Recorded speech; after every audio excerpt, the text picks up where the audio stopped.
Olá, sejam bem-vindos a mais uma videoaula da nossa Escola Bíblica Dominical.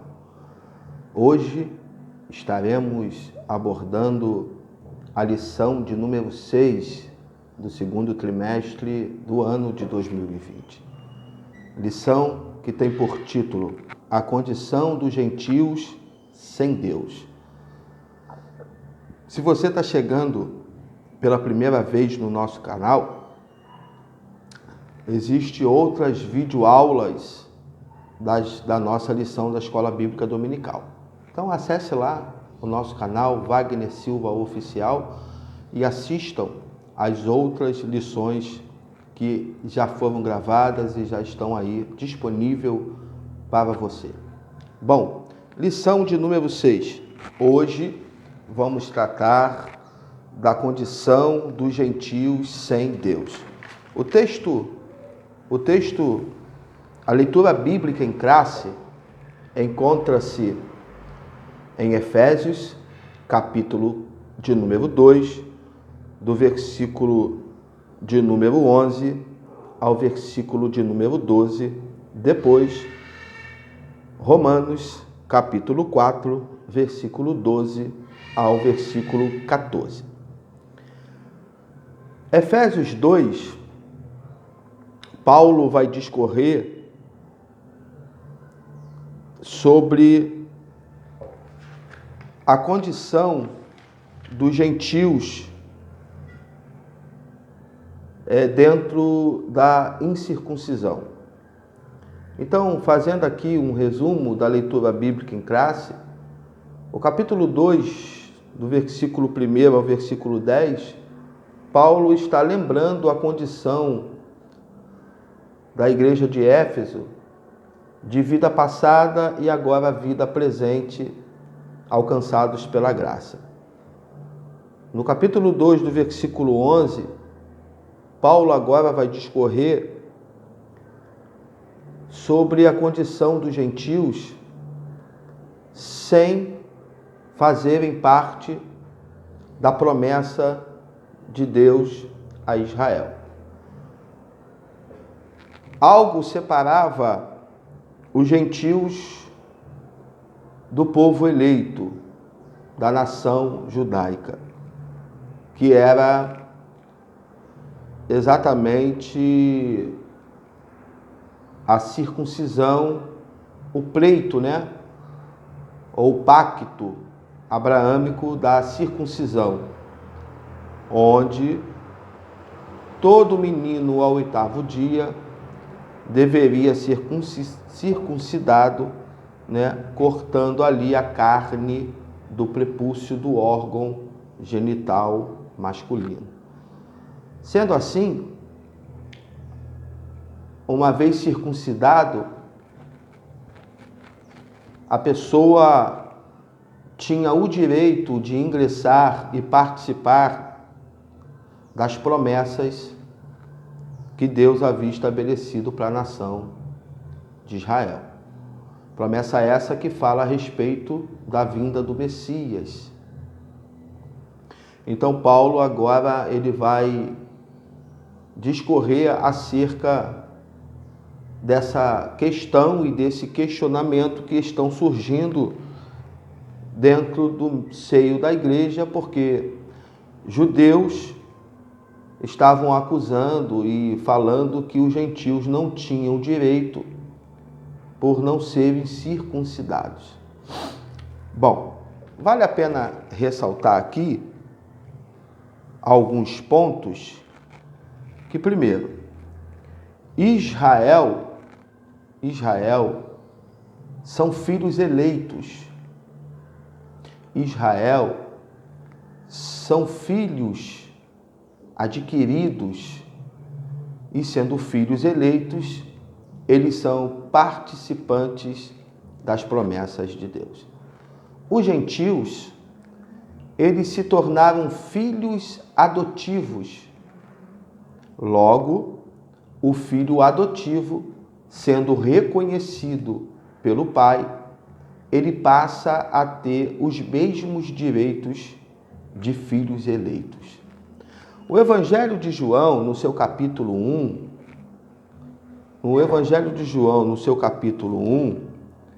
ele vai dar um parecer acerca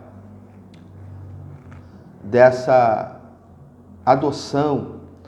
O capítulo 1 do Evangelho de João, o versículo 11, o versículo 12, João vai nos dizer: veio para o que era seu, e os seus não o receberam.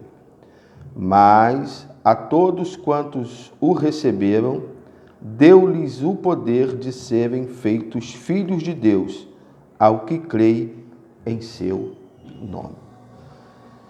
Então, João está nos dizendo e nos enfatizando que os gentios que creem em Jesus e em seu nome passa a ser aceito na comunidade judaica. Bom,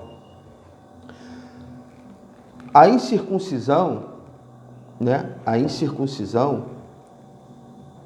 era vista como aqueles que não tinham aliança com o Deus de Israel. É exatamente isso que Davi vai ver quando o gigante filisteus afronta o exército do Deus vivo. E Davi vai dizer: quem é este incircunciso? Davi está querendo dizer: quem é esse que não tem aliança com o nosso povo? Então a incircuncisão, ou o incircunciso, ela deixava de fora todo o indivíduo das promessas de Deus. Vale a pena ressaltar que nós iremos discorrer e entender que nós, gentios, somos considerados como incircuncisos. E por ser considerado como incircuncisos, havia aí 5 privações, 5 privações que nenhum gentio poderia experimentar. São elas. Essas privações, vale a pena ressaltar, elas são descritas no decorrer da nossa lição, tá bom? Então, essas 5 privações eram: primeiro, estavam sem Cristo. 2, separado de Israel. 3, alienados quanto à promessa. 4, sem esperança. E 5, sem Deus no mundo. Essa era, infelizmente, a condição de todo o gentio que, logo, sem Cristo, conhecido como incircunciso, estavam submetidos. A lição, ela se divide em 3 tópicos. O primeiro tópico, nós iremos falar sobre chamados à incircuncisão.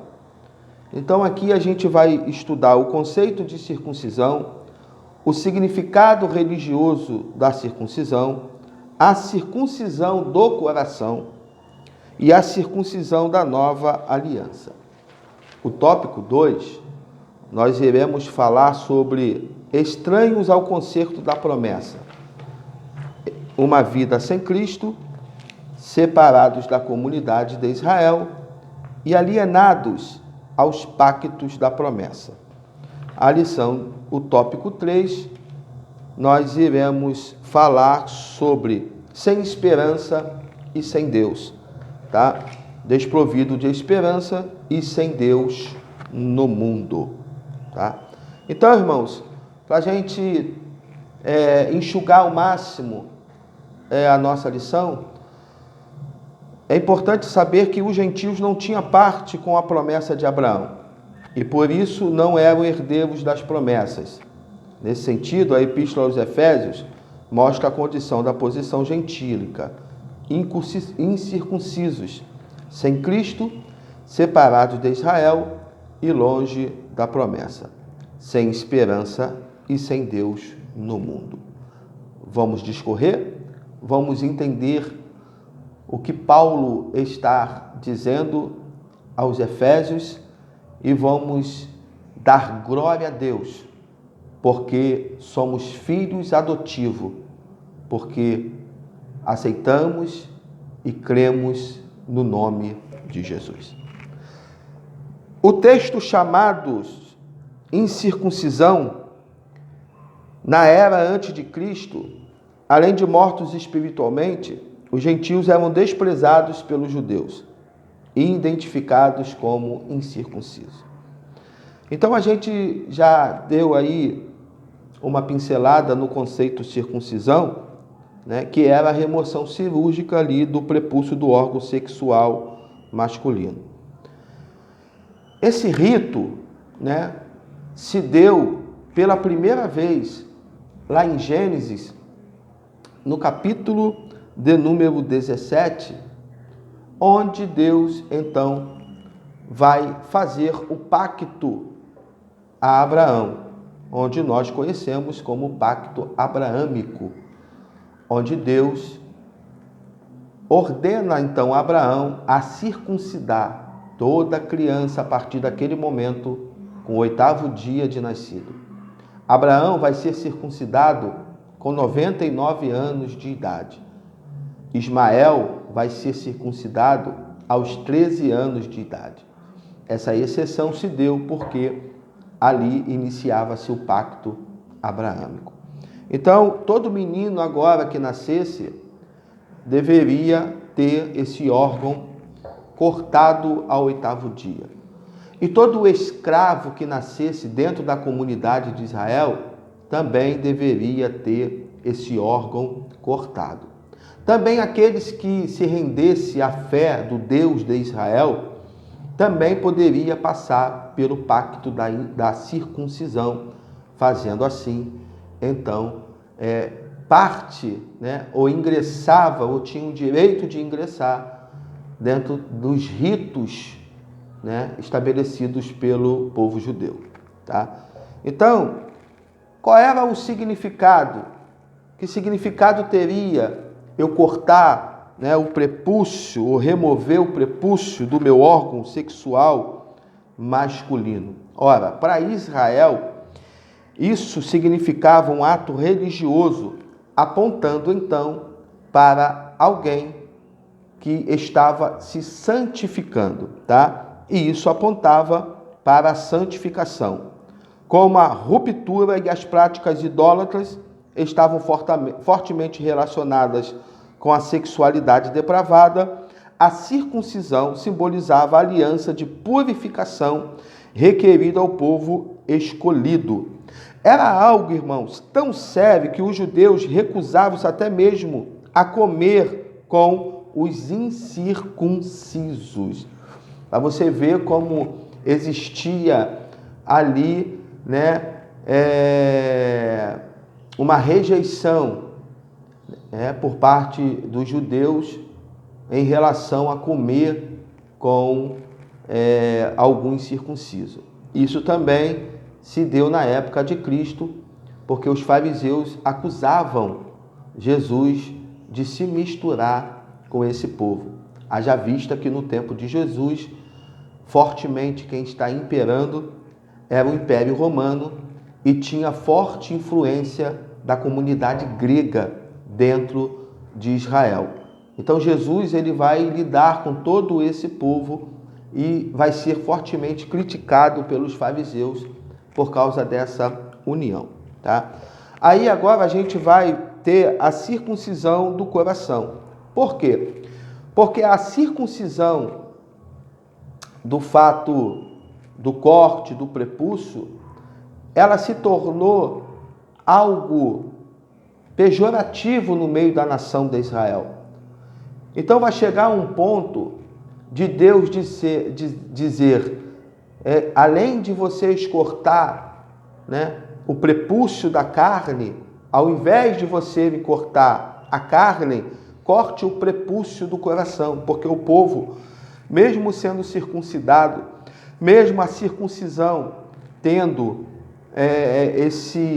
essa esfera todinha de significado religioso, para Deus já não estava mais valendo e nem agradando, porque o povo era circuncidado e ao invés de buscar a santificação, o povo estava no pecado, se corrompendo a cada dia.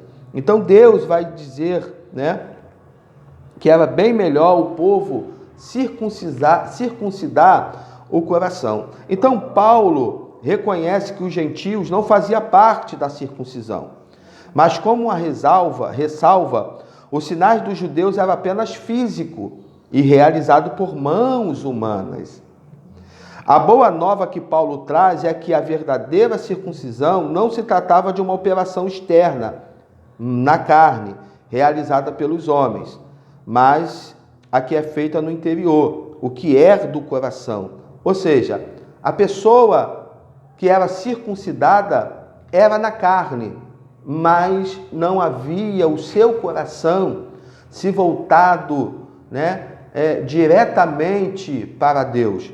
Eles eram circuncidados, mas o coração estava longe. Eles faziam parte da aliança, mas o coração estava longe. Eles eram filhos eleitos, mas o coração estava longe. Então Paulo vai identificar que a melhor circuncisão não era feita a circuncisão na carne, mas a circuncisão no coração. Aquele coração que se arrependeu, aquele coração que se voltou a Deus, aquele coração que se rendeu a Jesus, aquele coração que aceitou a Jesus Cristo como seu único e suficiente Salvador. Amém? Então esse era o ponto de vista do apóstolo Paulo quando ele debate o assunto de circuncisão e incircuncisão, para que a comunidade judaica pudesse aceitar a comunidade gentílica num só propósito, servindo ao mesmo critério, servindo ao mesmo Cristo, aleluia, e obedecendo ao mesmo Evangelho. Tá bom? Vamos lá.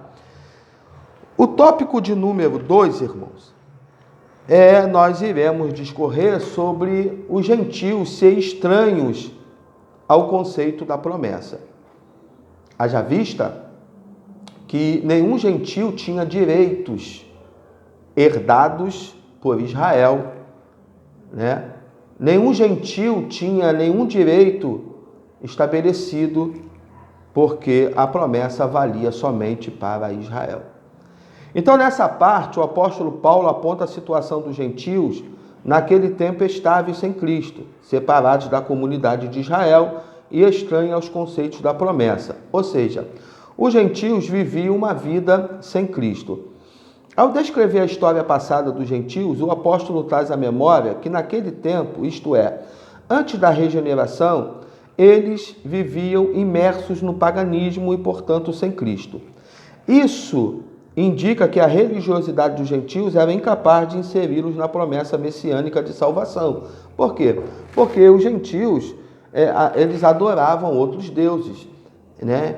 Eles tinham lá as suas práticas religiosas que não eram bem aceitas e recebidas dentro da comunidade judaica, tá?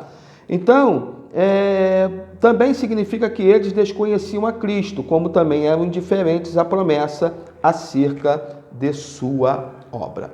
Paulo vai nos dar uma alusão, né? Quando Paulo vai escrever aos Romanos, no capítulo 11, no versículo de número 17. Por que Paulo vai dizer? Porque Paulo agora vai identificar que nós, gentios, fomos enxertados na oliveira, né? Então Paulo vai dizer que nós somos, né, os zambuzeiros, uma espécie de árvore, né, que foi enxertada na oliveira. Olha o que Paulo vai dizer aos Romanos, no capítulo 11, no versículo 17. E se alguns dos ramos foram quebrados, e tu, sendo zambujeiro, foste enxertado em lugar deles, e feito participante da raiz e da ceifa da oliveira. Não te glories contra os ramos, e se contra eles te gloriares, não és tu que sustenta a raiz, mas é a raiz que te sustenta. Dirás, pois, os ramos foram quebrados, para que eu fosse enxertado.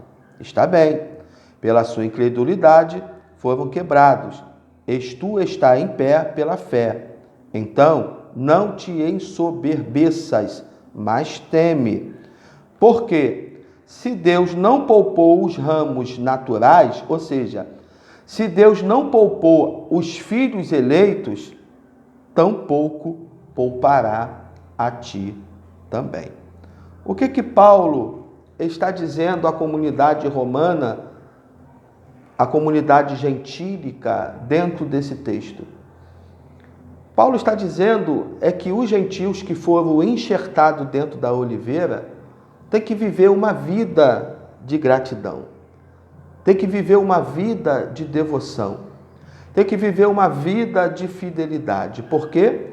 Porque agora Paulo vai dizer à comunidade cristã, à comunidade gentílica de Romanos, que se eu estou nessa condição, eu tenho que não ser uma pessoa soberba, mas uma pessoa que reconhece que antes estava sem Deus, que antes não fazia parte da comunidade, que antes era separado, das promessas, que antes eu vivia uma vida sem Cristo. Paulo agora está dizendo que a comunidade gentílica tem que ser uma comunidade agradecida, uma comunidade que reconhece e uma comunidade que não pode se ensoberbecer, e tendo consciência que quem sustenta os zambuzeiros na oliveira é a ceifa da oliveira, é a raiz da oliveira.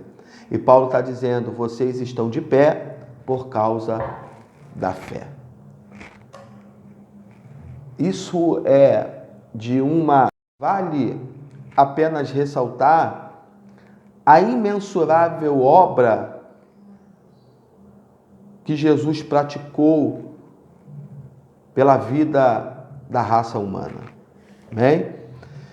Então, uma vida sem Cristo, separados da comunidade de Israel, tá? O tópico de número, separados da comunidade de Israel, alienados ao pacto da promessa. Essa questão de alienados diz a respeito de algo que foi transferido, cedido ou vendido, ou seja, a comunidade gentílica estava caminhando a passos largos à perdição. Então, essa condenação foi transferida por causa da graça e da obra vicária de Jesus Cristo. Então, agora, uma vez alienados, agora essa alienação ela é transferida, tá? E passa a ser legítima, tá bom? A um outro proprietário. Então, uma vez separados da comunidade de Israel, os gentios desconheciam totalmente os vários pactos que Deus estabeleceu com os patriarcas israelitas. Então, dentro desses pactos judaicos, existia o pacto abraâmico, o pacto mosaico e o pacto davídico. Esses pactos eram reiterações das promessas messiânicas, ou seja, nenhum gentio tinha noção deles, tá? E por seguinte estavam alienados, ou seja, fora, tá? De qualquer promessa ou esperança messiânica. Então, os gentios não tinham direito nenhum, né? Era um povo sem perspectiva, sem condição nenhuma e sem estabelecimento de promessa para suas vidas, tá bom? Bom, para a gente encerrar o subtópico 3, falando sem esperança e sem Deus. Agora Paulo passa a descrever a situação dos gentios que viviam não tendo esperança e sem Deus no mundo, tá? Então, os gentios eram desprovidos de esperança. Por quê? Perdão. Por quê? Porque a palavra esperança traz uma confiança nas Escrituras. O seu principal uso é ligado à confiança das promessas divinas. Ou seja, os gentios não tinham estabelecimento nenhum em cima de promessa ligado aos pactos, tá? Então era um povo desprovido de esperança, não tinha nenhuma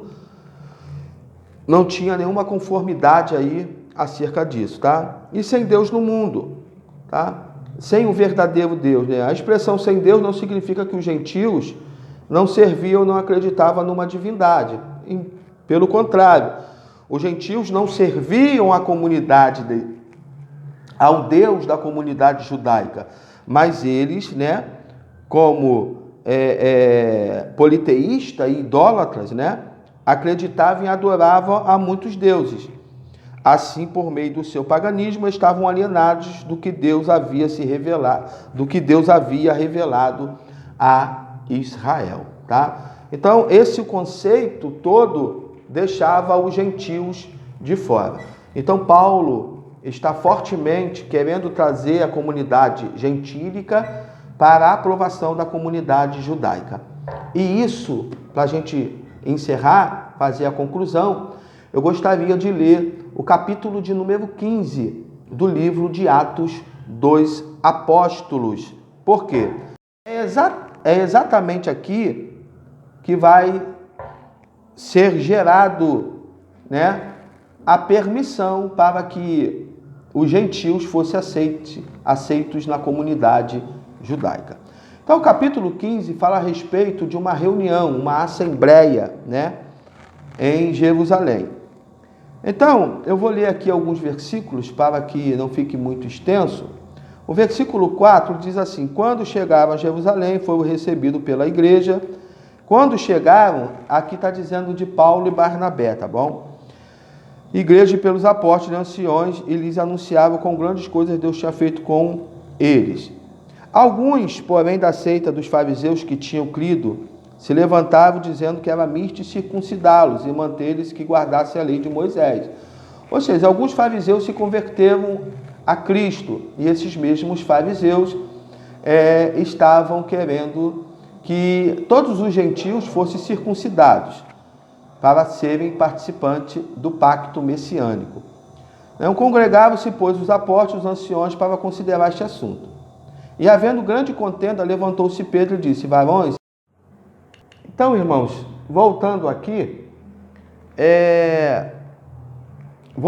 no versículo 7, e havendo grande contenda, levantou-se Pedro e disse: varões, irmãos, bem sabeis que já há muito tempo Deus me elegeu dentre vós para que os gentios ouvissem da minha boca a palavra do evangelho e cresce. Então, esse episódio aqui, que Pedro levanta no meio deles para dizer que foi escolhido, é porque lá no capítulo de número, deixa eu pegar aqui, no capítulo de número 10, né, existia um centurião chamado Cornélio, né, que vai aceitar Cristo. E ao mesmo tempo que ele está aceitando a Jesus, Pedro vai ter uma revelação de uns répteis descendo sobre um lençol e Jesus mandando ele matar e comer. Ele vai dizer: não, em nenhum momento eu como algo impuro. Ou seja, Jesus estava dando um entendimento a Pedro que aquilo ali significava os gentios, que eram considerados como imundos para a comunidade judaica. E Pedro, infelizmente, trazia os rudimentos judaicos, né, na sua caminhada ainda. Então, ele vai ter essa experiência, e é isso que ele está contando aqui à comunidade judaica e aquela reunião. Seguindo mais à frente, Pedro vai dizer assim: e Deus, que conhece os corações, lhe deu testemunho, dando-lhes o Espírito Santo, assim como todos nós também. Não faz diferença alguma entre eles e nós, purificando o seu coração pela fé. é o que a gente leu aqui sobre a circuncisão do coração, né? Mas cremos que seremos salvos pela graça do Senhor Jesus, como eles também. Então toda a multidão se calou e escutava a Barnabé e a Paulo, que contava com grandes sinais e prodígios Deus havia feito por meio deles entre os gentios. E havendo-se eles calado, tomou Tiago a palavra, dizendo: varões, irmãos, ouvi-me. Agora quem vai se levantar aqui é Tiago, um dos apóstolos considerado o pai da igreja, né? E ele vai dizer: Simão relatou como primeiramente Deus visitou os gentios para tomar deles um povo para o seu nome.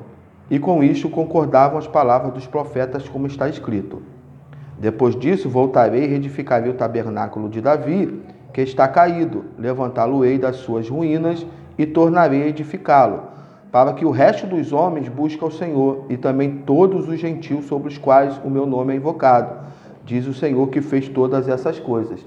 Tá?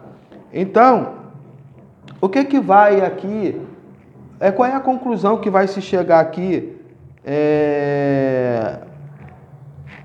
Vai se chegar aqui a respeito dos gentios. Bom, a conclusão é que todos os gentios que aceitassem a Cristo, né, eles deveriam se abster das comidas aos ídolos, da prostituição e do que é sufocado e do sangue, tá? Essa foi a orientação dos apóstolos acerca dos gentios que aceitavam a Jesus Cristo. Eles deveriam se abster dos ídolos, da prostituição e do sangue sufocado. Não existia mais agora a separação de quem era circunciso e de quem era circuncidado. Porque a fé em Cristo uniria agora os gentios aos judeus. A fé em Cristo passaria a habilitar o filho adotivo, e esse filho adotivo teria o mesmo direito de filhos eleitos. Amém? Então, que Deus possa abençoar a sua vida, que essa videoaula, essa escola bíblica dominical possa ter enriquecido a sua vida e que através da palavra de Deus a sua fé seja fortificada no nome santo de Jesus. Se você ainda não se inscreveu no nosso canal, inscreva-se aí, tá? No link, dê um like aí, acione o sininho e inscreva-se no nosso canal para que você receba notificações de todo vídeo, todas as informações que o nosso canal obter, você possa ser avisado, tá bom? Deus te abençoe, um bom dia e que Deus possa te abençoar no nome santo de Jesus. Fique com Deus.